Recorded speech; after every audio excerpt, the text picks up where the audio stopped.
जय हिंद दोस्तों, जीत क्लासेस में आप सभी का स्वागत है। आज जो है हम ज्योग्राफी की जो है एक अगली कक्षा लेकर के आए हैं। तो जैसा कि हम ज्योग्राफी में पढ़ रहे थे जो है भारत का प्रायद्वीपीय भाग, तो हम यहाँ भारत का प्रायद्वीपीय भाग के बारे में पिछली क्लास में जिक्र किया था। काफ़ी दिनों के बाद जो है ये क्लास जो है फिर से जो है प्रायद्वीपीय भाग के आगे वाले हिस्से में हम लोग पढ़ रहे हैं। तो प्रायद्वीपीय भाग का जो है हम अंतिम जो है पड़ाव पे है, तो उसमें हम देख रहे थे कि जो है प्रायद्वीपीय भाग को कितने भागों में डिवाइड किया गया है और उसे पढ़ रहे थे। तो यहाँ पे प्रायद्वीपीय भाग को इसके बारे में जो हम लोग प्रायद्वीपीय भाग के बारे में जो है हम लोग पूरी डिटेल से इसे अध्ययन कर लिए थे और अब जो है इसके भाग के बारे में हम इसे यहाँ पे जिक्र करेंगे। तो यहाँ पे जैसे हमने पढ़ा था केंद्रीय उच्च भूमि, तो यहाँ पे हम बता रहे हैं इसके बारे में हमने एक जो है जो पिछली कक्षा में हमने एक हेडिंग लगाया था केंद्रीय उच्च भूमि। केंद्रीय उच्च भूमि, केंद्रीय उच्च भूमि सॉरी, यहाँ पे केंद्रीय उच्च भूमि, तो जिसमें केंद्रीय उच्च भूमि में क्या क्या आता है। तो ये जो हम पढ़ रहे हैं अरावली पर्वत श्रेणी के बारे में अभी हम यहाँ पे पढ़ेंगे। तो अभी ये हमने प्रायद्वीपीय भाग के प्रायद्वीपीय भाग के हम लोग यहाँ पे प्रायद्वीपीय भाग के बारे में पढ़ रहे थे। तो इसके अंतर्गत हम लोग पढ़े जो है केंद्रीय उच्च भूमि।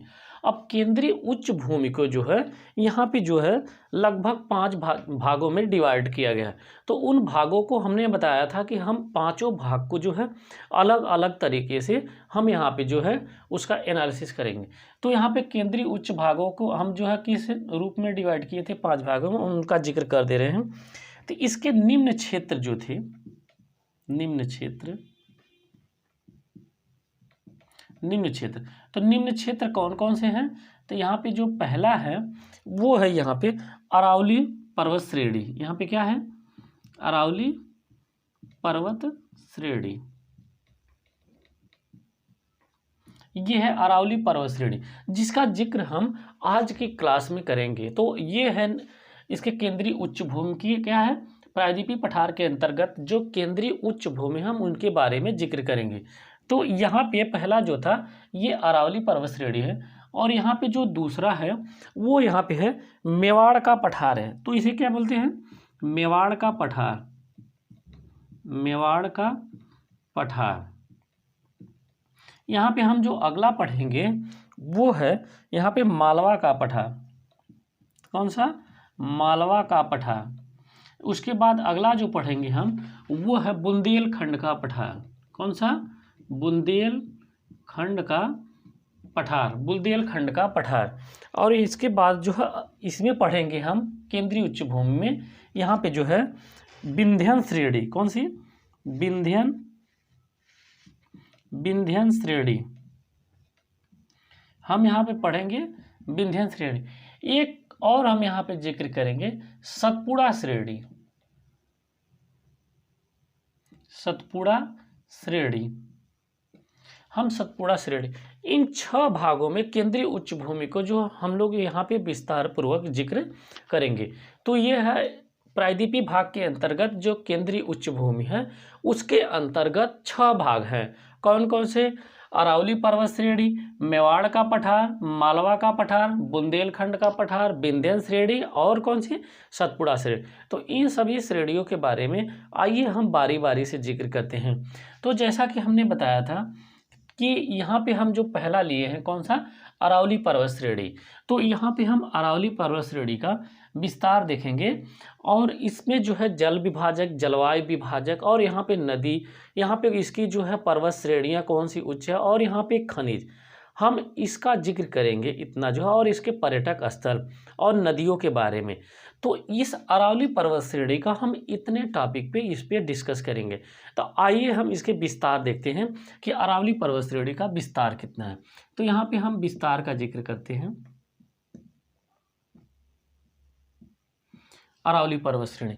जैसा कि अरावली पर्वत श्रेणी एक बार हम मैप में बता दे रहे हैं। तो अरावली पर्वत श्रेणी ये है भारत, तो यहाँ पे भारत, तो भारत में फिर यहाँ पे ये गुजरात का हिस्सा है। तो यहाँ से लेकर के और यहाँ पे दिल्ली है। तो ये गुजरात के पालमपुर से लेकर के ये दिल्ली तक ये लगभग 800 किलोमीटर में, 800 किलोमीटर में यहाँ पे देखिए लगभग हमने मैप बनाया है।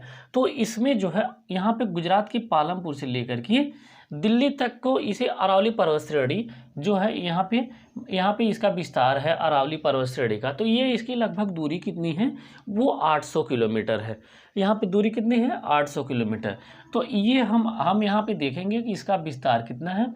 तो हमने यहाँ पे मैप में दर्शाने का प्रयास किया। तो हम यहाँ पे एक्यूरेट इसका विस्तार के बारे में जिक्र करते हैं। यहाँ पे विस्तार जो है यहाँ पे इसका देखते हैं। तो उत्तर पूर्व यहाँ पे क्या है, विस्तार जो है उत्तर पूर्व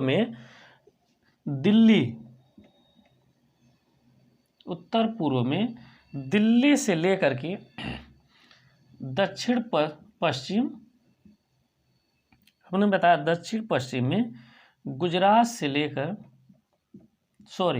उत्तर पूर्व में दिल्ली से लेकर दक्षिण पश्चिम में गुजरात के पालमपुर, कहाँ तक, गुजरात के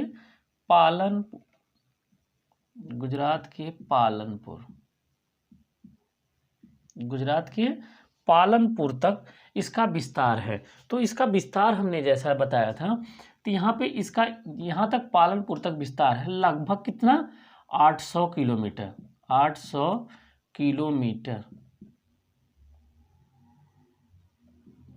लगभग 800 किलोमीटर इसकी लंबाई है, 800 किलोमीटर इसकी लंबाई है। कहाँ से लेकर के, हमने बताया था कि मैप में दिखाया था, उत्तर पूर्व दिल्ली से लेकर के दक्षिण पश्चिम गुजरात के पालनपुर की एक पहाड़ी है, वहाँ तक इसका जो है अरावली पर्वत श्रेणी का विस्तार है।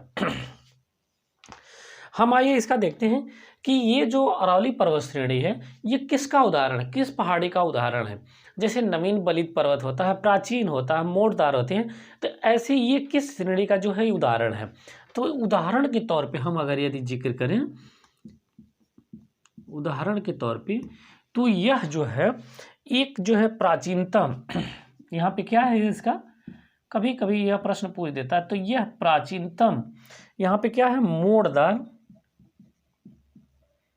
प्राचीनतम मोड़दार अवशिष्ट पर्वत है, अवशिष्ट पर्वत है। यह प्राचीनतम क्या है, प्राचीनतम मोड़दार अवशिष्ट पर्वत है। अर्थात यह जो है मोड़दार पर्वत था, लेकिन अत्यधिक प्राचीन होने के कारण यह इसके जो है अवशिष्ट अर्थात जो शेष भाग है अब वही बचा है, तो इसीलिए इसे क्या कहते हैं, प्राचीनतम मोड़दार अवशिष्ट पर्वत। यह उदाहरण किसका है, तो यहाँ पे प्राचीनतम मोड़दार अवशिष्ट पर्वत का यह उदाहरण है। हम यहाँ पे एक अगली पॉइंट इसकी देखते हैं। इसकी उत्पत्ति किस काल में हुई थी, इसकी उत्पत्ति किस काल में हुई थी। तो उत्पत्ति का हम अगर जिक्र करें तो यहाँ पे काल जो है तो प्री कैम्ब्रियन, यहाँ पे है प्री कैम्ब्रियन काल में हुई थी। यहाँ पे किस काल में हुई थी, प्री कैम्ब्रियन काल में इसकी उत्पत्ति हुई थी। अगर हम इसकी आयु का जिक्र करें तो इसकी उत्पत्ति जो है किस काल में है, प्री कैम्ब्रियन काल में। इसकी हम आयु का जिक्र करें कि इसकी आयु कितनी है लगभग, तो आयु यहाँ पे लगभग, यहाँ पे जो आयु है इसकी लगभग जो है 570, यहाँ पे कितना है 570 मिलियन,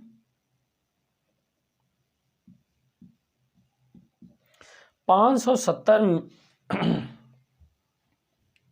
मिलियन जो है वर्ष है, 570 मिलियन वर्ष है लगभग। यहाँ पे यह लगभग बताया गया है। तो यहाँ पे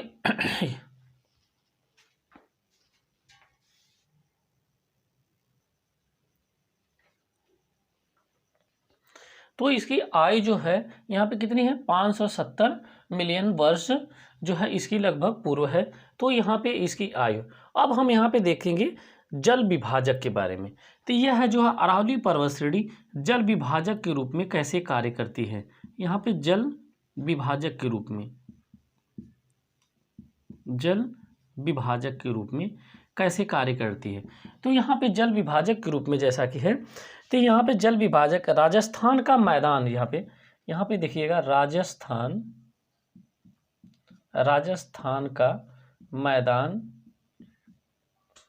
राजस्थान के मैदान का अपवाह क्षेत्र जो है, जो राजस्थान के इस तरह से अगर यदि अरावली पर्वत श्रेणी है तो ये जो राजस्थान का अपवाह क्षेत्र पड़ता है, राजस्थान के मैदान का जो अपवाह क्षेत्र है, राजस्थान के मैदान का जो अपवाह क्षेत्र है, और इसके जो है गंगा के मैदान के अपवाह क्षेत्र, इस तरफ जो है गंगा के मैदान का अपवाह क्षेत्र है, यह अरावली पर्वत श्रेणी है, यहाँ पे हम समझाने का प्रयास कर रहे हैं। और ये राजस्थान का, राजस्थान के मैदान का अपवाह क्षेत्र है और यह गंगा के अपवाह क्षेत्र, इन दोनों भागों को यह क्या करती है, जल विभाजक का भी कार्य करती है। यह अरावली पर्वत श्रेणी जल विभाजक का भी कार्य करती है। तो ये यहाँ से हम इसे मिटा देते।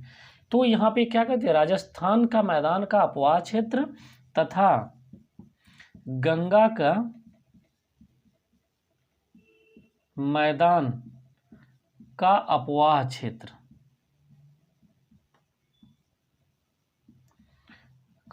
क्षेत्र इन दोनों के, राजस्थान के मैदान का अपवाह क्षेत्र और तथा जो है गंगा के अपवाह का क्षेत्र जो है, यहाँ पे गंगा का जितनी भी मैदानी अपवाह क्षेत्र है, इन दोनों भागों में अरावली पर्वत श्रेणी क्या करती है, जल विभाजक का कार्य करती है।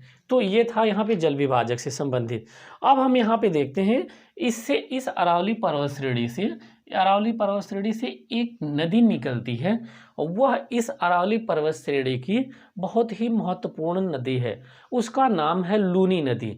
लूनी नदी अरावली पर्वत श्रेणी से ही निकलती है, जो कि वह एक अंतःस्थलीय नदी है। तो आइए हम उसका जिक्र करते हैं।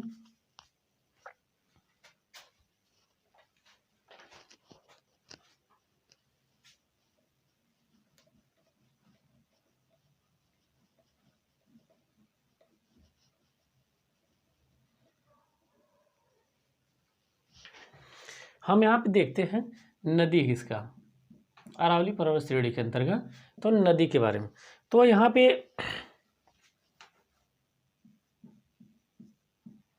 नदी के बारे में, नदी यहाँ पे एक है, वही यहाँ पे जो है लूनी नदी है। कौन सी है, लूनी नदी।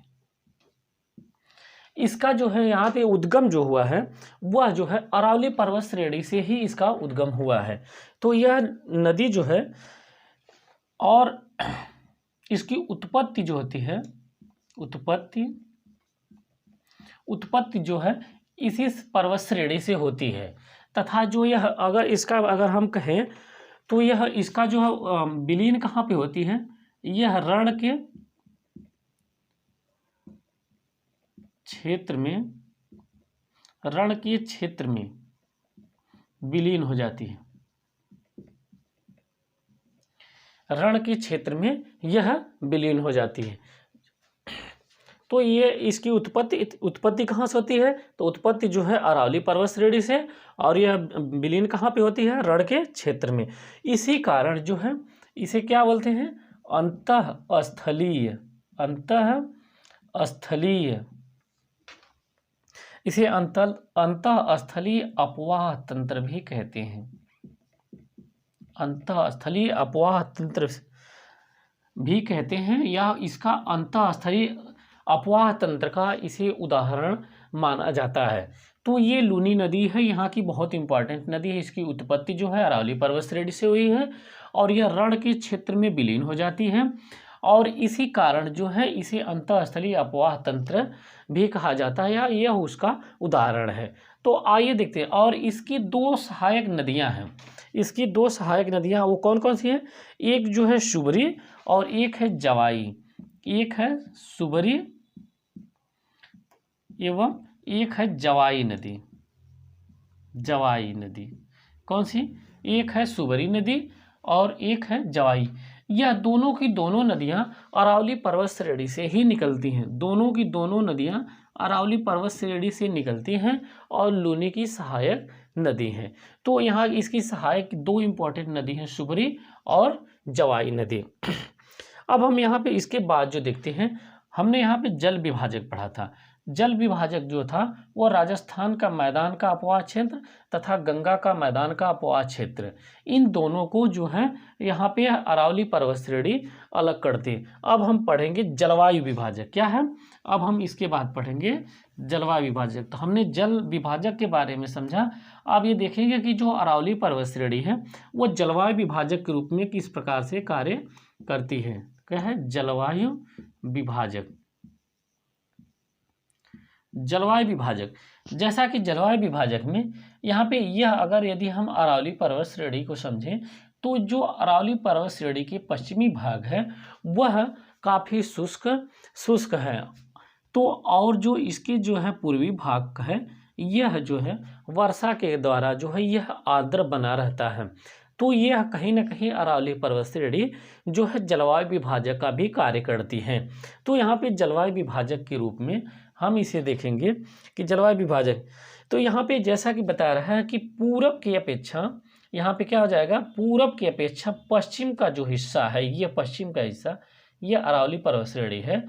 तो जो यह पूरब है और यह पश्चिम तो जो पश्चिम का हिस्सा है, यह पश्चिम का हिस्सा अर्ध शुष्क या शुष्क प्रदेश है। ये क्या है, शुष्क है। और यह जो है पूरब का हिस्सा जो है यह अधिक वर्षा वाला है। इसके अपेक्षा यह पश्चिम की अपेक्षा क्या है, पूरब का क्षेत्र अधिक वर्षा वाला है। इन दोनों भागों में यह डिवाइड करती है। तो इसलिए इसे हम जलवायु विभाजक जो है इसे मानते हैं कि अरावली पर्वत श्रेणी जलवायु विभाजक का भी कार्य करती है। तो यह था जलवायु विभाजक। अब हम यहाँ पे देखते हैं इसमें खनिज के बारे में कि इसमें खनिज है क्या, खनिज के बारे में। तो खनिज के बारे में हम यहाँ पे देखते हैं। तो खनिज में जैसा कि यहाँ पे यह क्षेत्र जो है खनिज संसाधनों से परिपूर्ण है। तो इसमें जैसे तांबा, मैग्नीज और इसमें जो है सीसा, तो इन सब के में यहाँ पे जो है अत्यधिक मात्रा में पाया जाता है।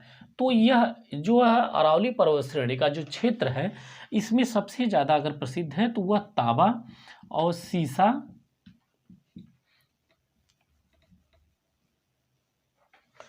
तांबा सीसा और यहाँ पे जस्ता,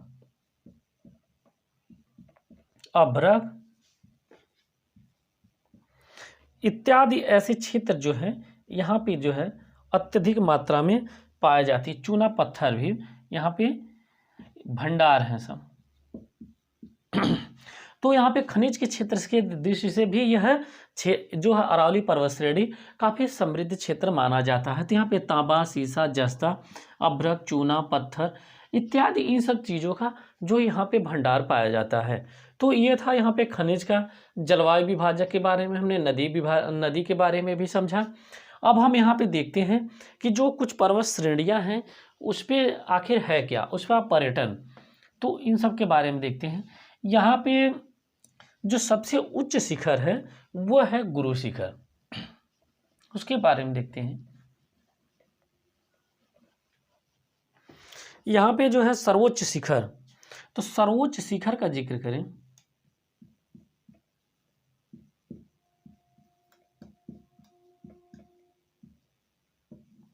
सर्वोच्च शिखर के बारे में, तो सर्वोच्च शिखर जो है यहाँ पे है गुरु शिखर। तो गुरु शिखर पे ही जो है यहाँ पे क्या है, यहाँ पे सर्वोच्च शिखर यहाँ पे क्या है, गुरु शिखर।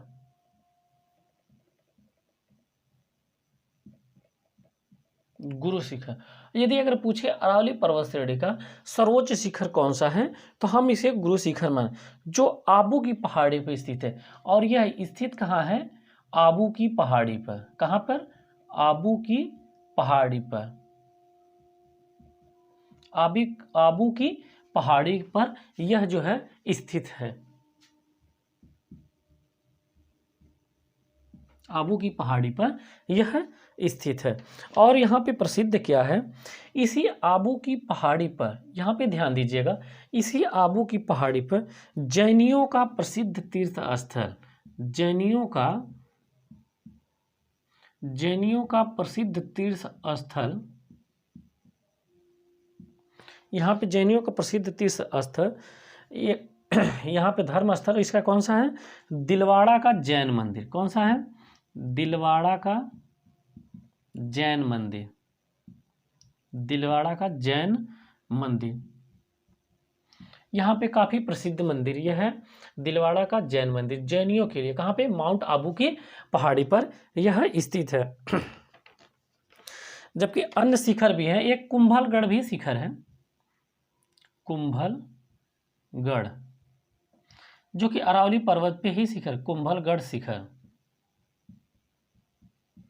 यह भी गुरु शिखर के ही समान है, लेकिन इसकी हाइट जो है कुंभलगढ़ की जो है गुरु शिखर की अपेक्षा कम है। तो ये था हमारा अरावली पर्वत श्रेणी के बारे में। तो हमने अभी तक जितना जिक्र किया अरावली पर्वत श्रेणी के बारे में, हमने इसका विस्तार देखा, जल विभाजक, जलवायु विभाजक, हमने इसकी नदियों के बारे में, खनिज के बारे में, और इसकी जो है पर्वत श्रेणी के बारे में जिक्र किया कि इसकी सबसे उच्च श्रेणी कौन है और पर्यटक। तो पर्यटक में दृष्टि से जो यह माउंट आबू की पहाड़ी है, इस पे प्रसिद्ध जो जैन मंदिर है, यह पर्यटन की दृष्टि से काफ़ी महत्वपूर्ण है।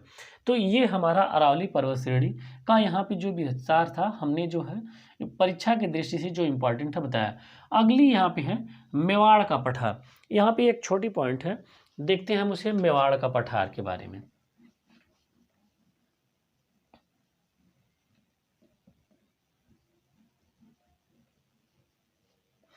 मेवाड़ का पठार,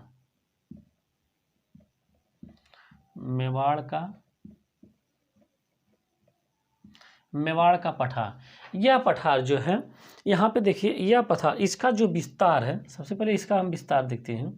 तो इसका विस्तार जो है वह जो है राजस्थान और एमपी में, इन्हीं दो स्टेटों में, इन्हीं दो राज्यों में जो है इसका विस्तार है। तो यहाँ पे राजस्थान की जस्ट जो है दक्षिण और पूर्व में जो है एमपी है। तो इसका विस्तार जो है मेवाड़ का किसमें है? राजस्थान और मध्य प्रदेश में है। यह अरावली पर्वत श्रेणी को, तो यहाँ पे जैसा कि हमने बताया अरावली पर्वत श्रेणी, तो यह मेवाड़ का पठार जो है अरावली पर्वत श्रेणी को क्या करता है? यह जो है अरावली पर्वत श्रेणी को मालवा के पठार से अलग करता है। तो ये मालवा का पठार जो है, ये जैसे हमने क्रम वाइज किया है उसी अनुसार है। तो यह क्या करती है? पहाड़ी जो है मेवाड़ का पठार जो है मालवा के पठार तथा अरावली की पर्वत श्रेणी को दोनों को अलग करता है। अर्थात ऊपर जो है अरावली पर्वत श्रेणी है और नीचे मालवा पठार, तो बीच में कौन सा है? मेवाड़ का पठार। तो ये क्या कर रहा है? दोनों पहाड़ियों को अलग करने का काम कर रहा है। तो ये यहाँ पे क्या कर रहा है? मेवाड़ का पठार जो है मालवा और अरावली पर्वत श्रेणियों को जो है दोनों को अलग करने का काम कर रहा है। अरावली से एक नदी निकलती है, बनास नदी। यहाँ से एक नदी निकलती है, बनास नदी। कौन सी? बनास नदी। ये कहाँ से निकलती है? यह निकलती है अरावली पर्वत श्रेणी से निकलती है। इस नदी का अपवाह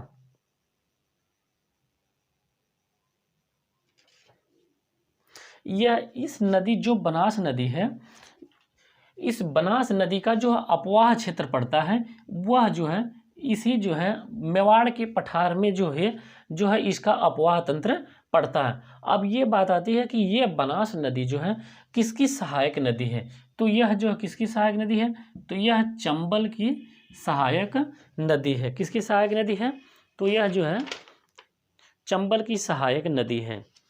एक इसकी जो है किसकी सहायक नदी है? यह चंबल में आकर के बनास नदी मिल जाती है। तो यहाँ पे बनास नदी का खास तौर से जिक्र करने का मतलब ये है कि यह अरावली पर्वत श्रेणी से बनास नदी निकलती तो है यह अरावली पर्वत श्रेणी, लेकिन इसका जो अपवाह बनता है वह बनता है मेवाड़ के पठार के क्षेत्र में। तो और यह फिर अंत में आकर के चंबल नदी में मिल जाती है, अर्थात जो है चंबल नदी की यह सहायक नदी है। तो हमने यहाँ पे अरावली पर्वत श्रेणी और मेवाड़ का पठार का जिक्र किया। हम यह शेष 4 का जो है मालवा, बुंदेलखंड, विंध्य, सतपुड़ा, ये हम अगली क्लास में जिक्र करेंगे। तो ये हमने आज इंपॉर्टेंट टॉपिकों पे जिक्र किया। तो अगली क्लास में हम इन 4 टॉपिकों का जिक्र करेंगे, प्रायद्वीपीय पठार समाप्त हो जाएगा। तो आज के लिए इतना ही। क्लास को शेयर करिए, लाइक करिए। धन्यवाद।